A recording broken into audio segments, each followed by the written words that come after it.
New evidence in the Kari Lake case has been released, and we're going to go through it in detail. It is a 9-minute video. It was put out by KariLakeWarRoom, and they tell us the following. They say, on October 14th, 17th, 18th, Maricopa County performed secret testing on the tabulators. And we've already talked a lot about this when we covered the Kari Lake trial. Kari Lake's team wanted to bring in this new evidence. The judge said, no, you can't, because you can only move forward on one particular count, which was the signature verification count. The other counts were not allowed to come back in at trial. And so we didn't hear about these during the most recent proceedings. It says this was after the legally required logic and accuracy test. Remember that if you do testing and you seal something up and you verify that it's done and it's approved and it's checked, you're not supposed to open it back up again and then change it and then say it met the same standards as it was before it was sealed. She says that on Kari Lake's War Room Twitter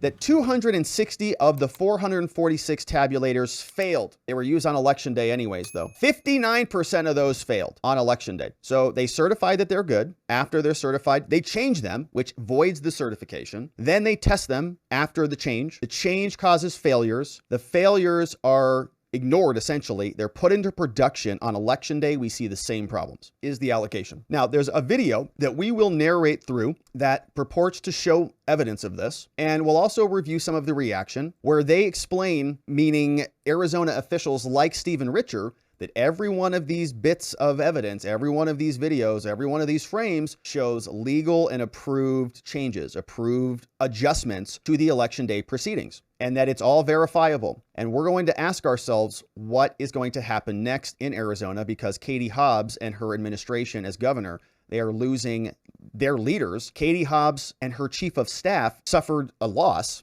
because this chief of staff resigned, and she's no longer going to be working as part of the administration. So we'll go through all of that, but let's start right at the top and review this video together, because we can see here that it starts with onesie-twosie Bill Gates walking us through the election. The accuracy of these machines is tested before the election. It's done by Maricopa County. It's done by the Secretary of State's office. That's already occurred to make sure that there isn't any tampering. If those machines don't pass those tests, we can't use those machines. They explain, they say Maricopa County timeline from October 4th to October 12th. And let's pick that back up. We see we've got a couple dates that are important. October 4th to 10th, we have different county claims. County claims that the election department tested all the election day vote centers and tabulators between October 4th to October 10th. All of it was done. October 10th, they say that the county says that they reprogrammed the tabulators, and it occurred after an error was found in the initial election program.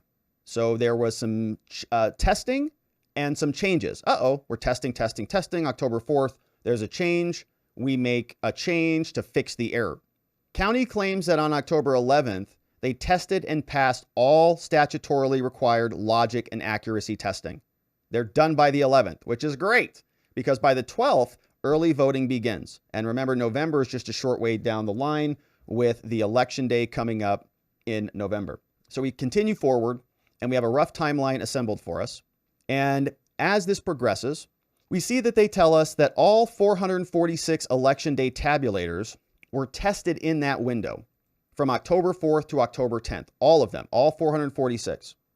All of the vote center tabulators were tested using an incorrect election day program file not used on election day. These are claims coming from this organization. You see the watermark down here, Election Oversight. And Kari Lake and her team on Twitter, they communicate to us that they have the source materials that back all of these up. If you go to Kari Lake War Room, you'll see. So they say incorrect programs were being used on the machines. On October 10th, the county claimed that they had to reprogram because of the error. Now, there are only 5 pre-LAT checklist records dated on October 10th. So if there was an error on the machines and they needed to be reprogrammed, there are only 5, it sounds like software change records that were available. All 5 of these tabulators are labeled as spare. The records are connected to the spare, and they're not deployed for use on election day. So okay, that's great. We got records for stuff that's not being used. The system log is not available for these tabulators because they're not used. We don't have any records about them. They tell us that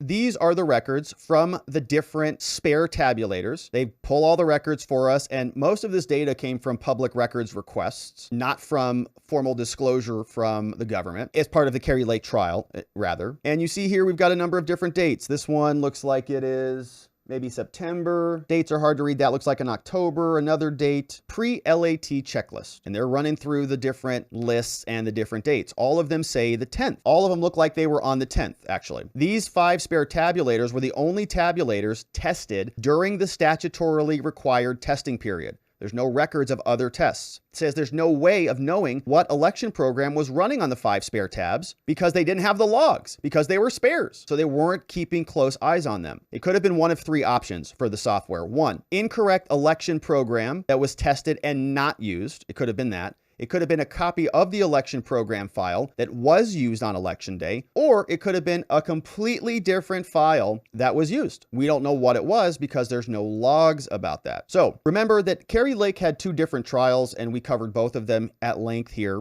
During the first trial, one person who testified was Scott Jarrett. And Scott Jarrett was somebody who worked in the elections. Here's his declaration regarding the programming of the machines. He said that tabulators were programmed to accurately accept the election day ballots. This was during his written declaration. This reprogramming occurred on October 10th, same date that matches those other documents that we just saw, prior to the logic and accuracy test. He wrote all of that. That's his statement. Reprogramming the memory card requires removing the card, this is just general knowledge, from the tabulator, putting it into a desktop computer. The computer wipes the memory and rewrites the new election program. So you know, like you have a video camera or a camera, and you got the little SD cards, and you put the SD card in there, you take a bunch of photos, take it out, put it in your computer, and then upload the photos. Same type of thing here. Pull out the memory card, put it into a desktop, reprogram it, it wipes it, puts in the new election code. Then that goes back into the machine. Now, in this trial, first one, logs were not requested, but beginning on October 14th,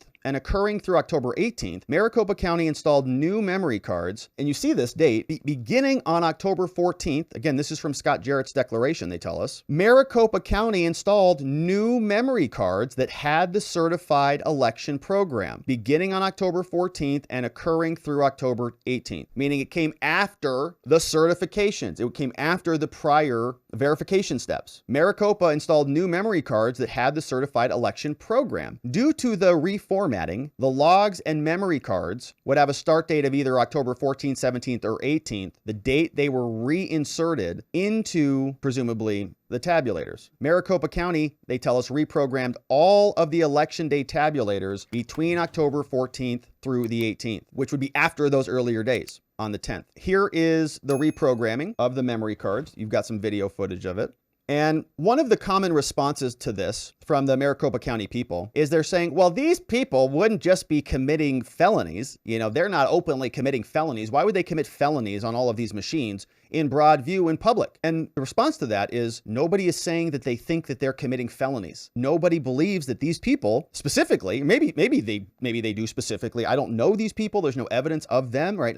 We're not identifying or singling out anybody. They might just be following instructions. They might just be election day workers. They say, follow this manual. Somebody else wrote it. They say, do this, unplug this, pull this thing in, move this here, do all the stuff. And they're just doing it. The questions we have go to the people who are in charge. It goes to people like Scott Jarrett. It goes to people like Stephen Richer and Ray Valenzuela and the people who set in the policies and the procedures in place and then had all of the other little peons go and actually do it. Of course, I don't think that these people are openly, knowingly committing felonies in broad view on a live stream. But the person who would be committing the felonies wouldn't be the person doing it. They would set up a system and other people would go do the thing and they would say it's all above board. It's all legitimate. Here's what it looks like. So they're moving stuff around. You can see he looks like she's got some gloves on and she's opening up the back of the machine. And, you know, we can't really see with granularity what they're doing or what they're working on, but it reminds me of criminal law. Okay. In criminal law, if you are arrested for DUI, you're pulled over in Arizona, they will draw 2 vials of blood, and the cop the cop who pulls you over will generally take you down to some other location where another cop will draw the blood, and they draw the blood and they put it into a vial and they seal this whole package right up. They write your name on it, they seal it, and you're not supposed to be able to get back into it. If you do open it up, or if there's evidence that somebody was tampering with this sealed vials of blood, that evidence is illegitimate. I mean, you make the argument that it should be thrown out. Once the blood vial is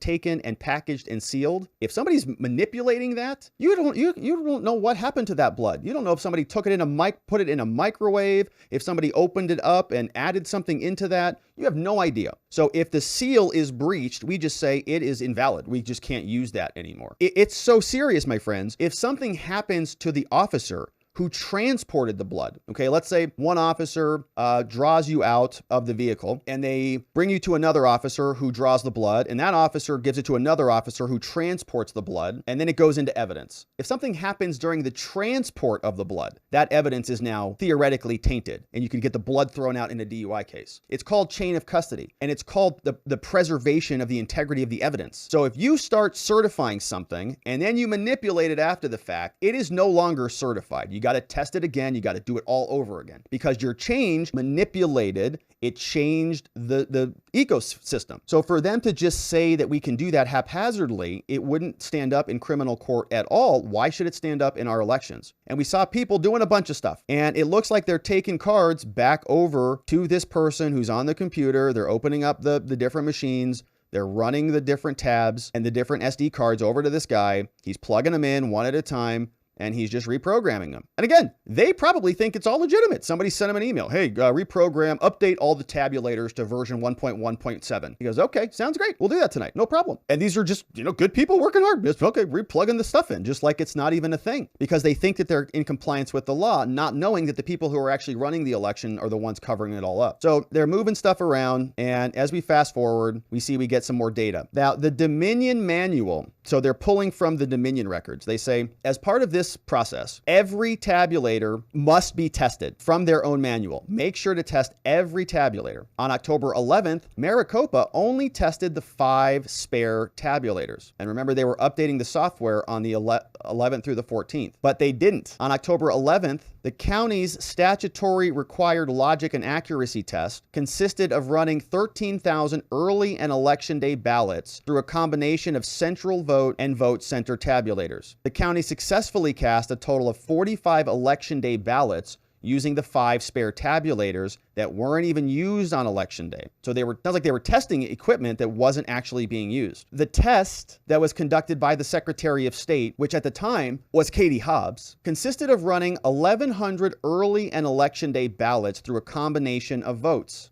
You see those there. Canon, High Pro, and election day, different types of tabulators. Election day tabulator was only ICP2 tabulators. It says the Secretary of State successfully cast a total of 93 election day ballots using the spare tabulators. Again, those were not deployed on election day. Dominion manual continues. It says the procedure of loading election files into an election day tabulator consists of scanning ballots and verifying the reports. The procedure is repeated for each tabulator programmed during the election. A total of 138 election ballots were cast on October 11th. The test using the spare tabulators was the only metric to ensure an election day ballot could be cast and reported. So they didn't actually do the testing, and once the memory cards, or they did it, but it was only on a small subset of machines. Once the memory cards were reprogrammed after the test on the spare machines on October 11th, after the test on the 11th, they then reprogrammed the memory cards. October 14th through the 18th. The election day vote tabulators then underwent an additional 5 to 8 ballot tests after that. The results from this test are not uploaded, reported, or verified to be accurate. Upon completion, the memory cards are sealed in the tabulator and the results are re-zeroed for use on election day. This is where Maricopa County broke the law. According to the Election Procedures Manual, the officer in charge of elections must substantially follow the logic and accuracy testing procedures applicable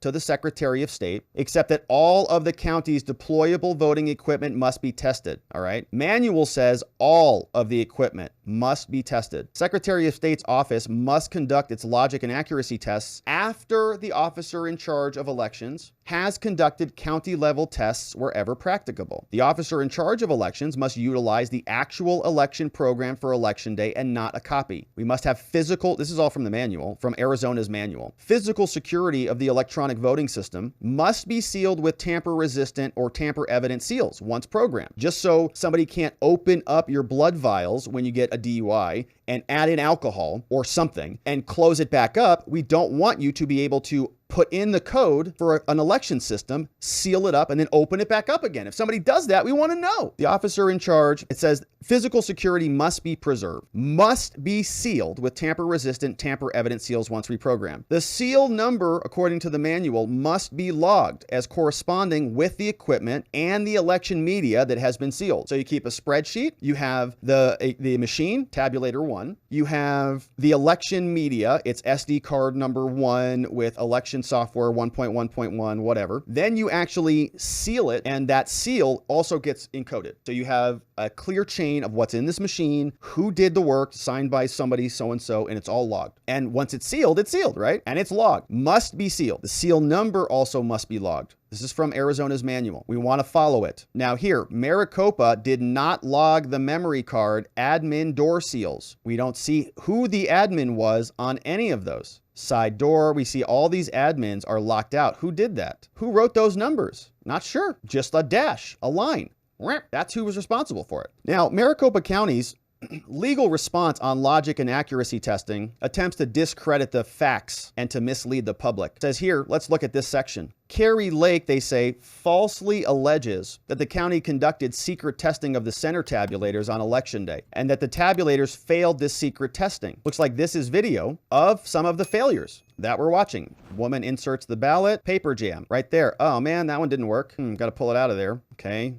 Get another ballot, press some buttons on it. Okay, here's this one, put that one in there. That one looks up, put it back out. Okay, try it again, put that in there, put that out. Oh man, it's not working. It keeps spitting it back out again. What's going on? What's going on? Why isn't it reading it? Man, it's like when you're trying to get your tokens at Peter Piper Pizza, you know? It's like, this $1 good, man. I just want my tokens, man. I want to do some skee ball, or I want to vote in an election. Not working. Strange. So they pull out another phrase. They say this was not done in secret. This is their response. But here are some more videos. It says no political observers, no media, and no public oversight were allowed in any of these locations. These are the dates from 10/17. So again, after they're saying that they were supposed to have been tested, after the 11th, the earlier October dates. They're all there. What are all these people doing on October 17th? What are they doing in there? Oh, they're doing tests on dates after they were supposed to be doing it. They say it was not testing. They weren't doing any testing in there. Well, that's not what they tell us. They say we've got 2 checklists that were received for all of the tabulators. They pull all these documents out. Here's what they show us. 2 pre-logic and accuracy test checklists that were received for all the election day tabulators. All of them. First checklist date, October 4th through October 8th. Not tested on the election day program file. This one says, looks like Margaret's Catholic Church. So they got A here, and we've got a date on that, which looks like it's October 6th. This one's October 8th. This one is from another Catholic church, I think another St. Margaret's Catholic Church, also on October 8th. So 2 tests from 2 different dates, the 6th and the 8th, out of a Catholic church. Here's another checklist date, and that one is from the 14th, from St. Margaret's Catholic Church again.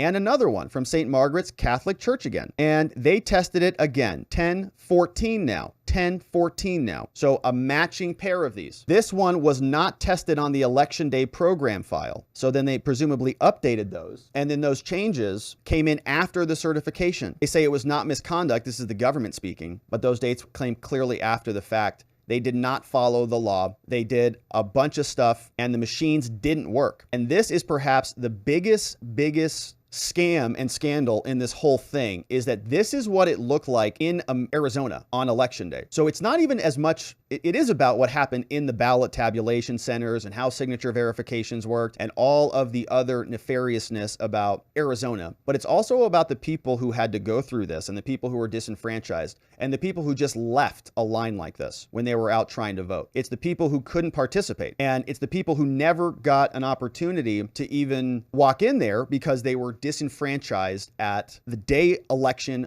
polling location. And they told us on that day, well, just go somewhere else. So just try it again. Come back later. And those were all Kari Lake voters. And those were the biggest people who were disenfranchised in this whole thing. And if you say maybe it was, what, 10% of the electoral day vote on that day, that's definitely enough to change the election and the outcome. So very interesting evidence that has come out from the Kari Lake War Room. And they posted more of this on Twitter. You can certainly go read more of their posts, but they explained to us that they've got the data that underlies all of that. And they say more is going to be revealed. And of course, we'll continue to cover it. But there is a lot of reaction to this. And Stephen Richer was the first person who came out and did this little opinion, this statement that they've been caught, right? He says, yeah, they got caught by our own 24/7 live streaming video feeds that you can watch on our website. Grow up, right? Yeah, they're committing felonies right on a live stream. And again, my point is they don't know what they're doing. They're just following procedures, following instructions. The people who are in charge of these things, like Stephen Richer, like onesie twosie Bill Gates, are the ones who are responsible for the systemic catastrophe that happened. And this also came out, this is an interesting tweet here, from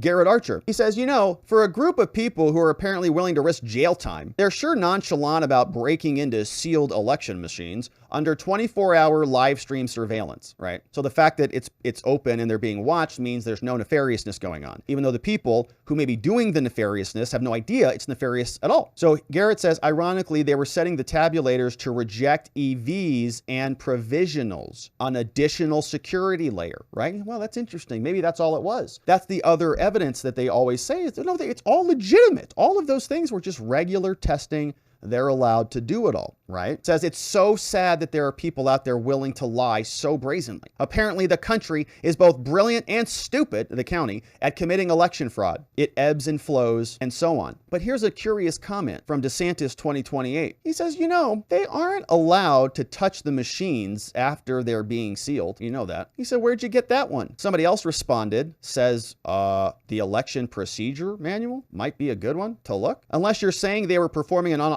unauthorized task, but why would they program them after the logic and accuracy testing? Why would that happen? Here's from the manual. This amazing user clipped, the douche, says, from the election manual, all components of the electronic voting system, including any e-poll books uploaded with voter registration, must be secured in accordance with the section. Counties should also conduct periodic election security and cybersecurity assessments to implement appropriate security procedures. The officer in charge of elections must develop and implement training plans. And look at this. A person, this is very curious here, a person who knowingly modifies the software, hardware source code for any voting equipment without approval, guilty of a Class 5 felony in Arizona. So here's how we maintain physical security of the system according to the manual. Hardware of the voting must be permanently labeled with a unique serial number. This is according to the manual for tracking and auditing purposes. Must be inventoried before and after an election. Must be stored in a locked and secured location. Access to the voting system must be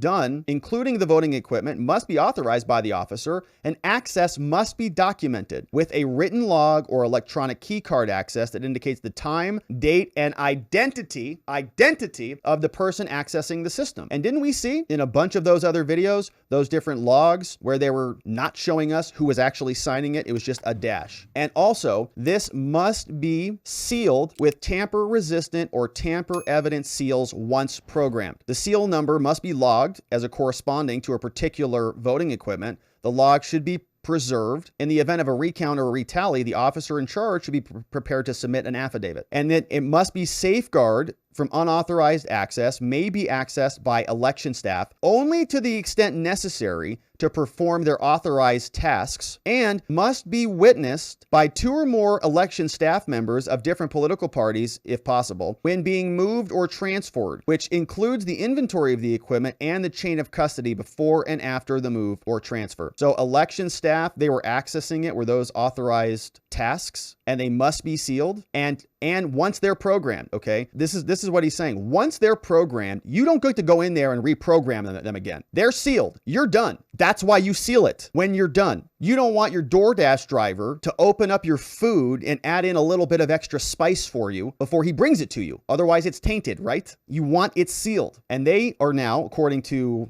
many people on the internet, saying that this was all legitimate. And so if that's true, Garrett Archer says the following. Yes, they were performing an authorized task. as I've explained ad nauseum today, right? It was an authorized task. Okay, but it was after the machines were inspected and sealed, right? So the authorization had already expired, didn't it? He says, like I said, why don't you take it up with Maricopa County attorney, right? So it's a great question, isn't it? But he says it's really not my decision. Maricopa County Attorney's Office, they're the people who can decide whether to prosecute or not. It is an interpretation of the law. There are legitimate facts here, but they're gaslighting everybody. And up here at the top of this tweet thread, I can't believe everybody's a liar about all this stuff. Why is everybody lying about this? As he said down here, so sad that people are out there willing to lie so brazenly. No, it's a pretty damn good argument, isn't it? Even you said it's up to interpretation by Maricopa County. So be very careful of these people who are gaslighting everybody out there, telling us that it's all a bunch of nonsense. The evidence is becoming clearer by the day, and they're playing around with stuff after the fact. Just like you don't want anybody playing around with your food before it gets to your table, just like you don't want cops manipulating your DUI blood results after it's been drawn out of your body. We don't want people manipulating, unsealing, and changing ballots and tabulators after the fact. But all of this was under the purview of the Secretary of State, Maricopa County Board of Directors, Recorder's Office, and so on. And they absolutely hated Kari Lake. Stephen Richer formed an organization to work against her, and he was in charge of a lot of the electoral process here in Arizona. Well, looks like they've got their wish, and Katie Hobbs is in the governorship, and she's doing a terrible job. But as is usually the case, the Democrats just don't care about most of this. They are fine as long as you're a Democrat. You don't even have to be able to talk. They don't care. They just want you in charge. So Katie Hobbs is also not intelligent, but she's the governor, and she's having some problems. Allie Bones, who was a friend of Katie Hobbs for decades, resigns as Katie Hobbs's chief of staff. Not good. Here's what the article says.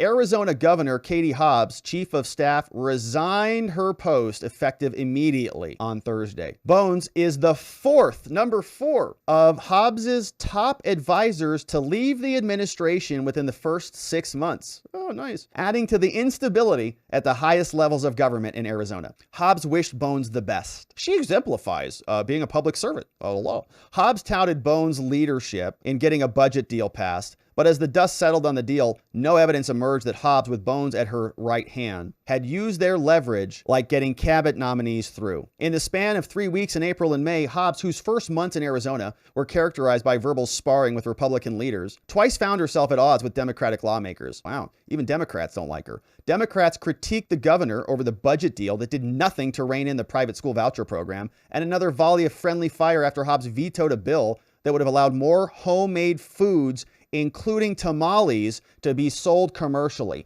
What a monster! Katie Hobbs, idiot in Arizona, not only did she veto a bill that would have banned photo radar all across our state, which is a menace to society, we also have her making it illegal to sell more tamales, allow more tamales to be sold commercially. She says no. Very racist. The Democratic governor's administration has been seeing several staffing changes in its first several months. Hobbs asked her press secretary to resign after she wanted to shoot people with boom boom sticks. And this was a horrific story. I can't believe she lasted as long. But remember when there was a shooting that took place, her press secretary, of course, they didn't include the image, posted a bad image and they asked her to resign. Her director of communications was also dismissed, 3 other advisors gone. On the day in May when Hobbs' first budget became public, her key conduit resigned. Rebecca Baby resigned, and Hobbs is juggling a bunch of tensions.